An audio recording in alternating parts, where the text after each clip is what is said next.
Siguro nung nilikha tayo ng Diyos, pagkatapos siyang itulad sa kanyang imahe ang ating mga kaluluwa, pagkatapos siyang bigyang kapangyarihan ang ating mga paa, inukit niya ang kanyang pag-ibig sa ilalim ng talukap ng ating mga mata. Kung kaya't sa oras ng lungkot at sa mga oras ng saya, kusang yumuyuko ang ating takip mata. Na para bang nagsasabing, teka lang, bago mo bulagin ang sarili mo sa dilim ng puot o liwanag ng kaligayahan, ng kasalukuyan mong kalagayan, tandaan mo sa lilim ng aking pag-ibig. Wala yan. Kaya't natural lang sa atin ang pumikit tuwing nagdarasal, tuwing nag-iisip, tuwing nagpapahinga, tuwing nakikinig ng malamig at mahinahong musika.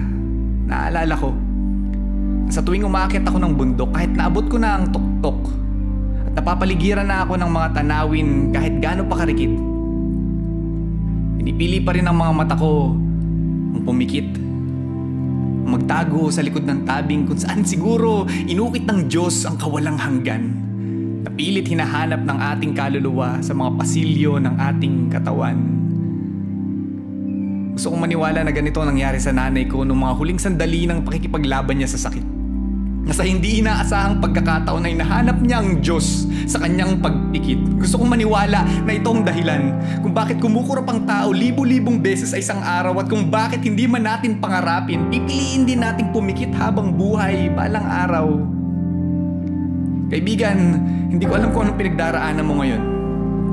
Kung may pinagdiriwang ka bang tagumpay o nababalot ka ng mabigat na kumot ng lumbay, pero alin man sa mga ito ang tema ng musika sa puso mo, problema, kumalas ka sa kadena, tahan ang salitang ugat ng tahanan kaya't inaanyayahan kitang umuwi. Umikit ka ngayon. Huwag mong titigan ang kasalukuyan. Kung may nakamit kang tagumpay, magdiwang ka't magpugay, pero huwag mong isipin katumbas ng kahit anong premyo ang iyong buhay dahil ang tunay na tagumpay ay binigay niya na sa iyo. Ang premyo ng 3 araw niyang pagpikit, ang buhay na kapalit ng ninakaw niyang sakit na kaukit sa ilalim ng iyong takip mata. Pumikit ka muna ngayon.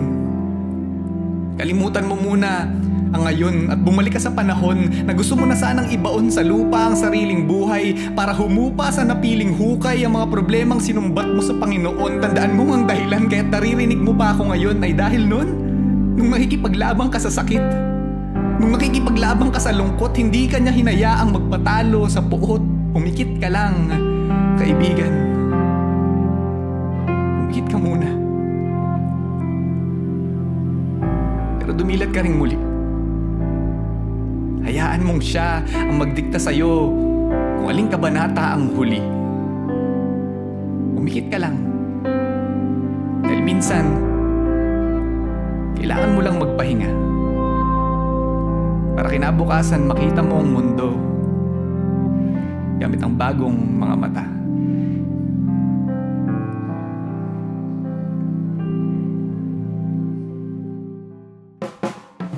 Hey mga kuliglig, maraming salamat sa inyong pakikinig. Nag-rhyme yun na. Thank you so much sa inyong pakikinig sa piece na to. I hope you enjoyed listening to it. If you want to hear more from this channel, don't hesitate to click subscribe. Hit the links on the left if you want to watch my old videos. Once again, this is Brian B. I'll see you guys around.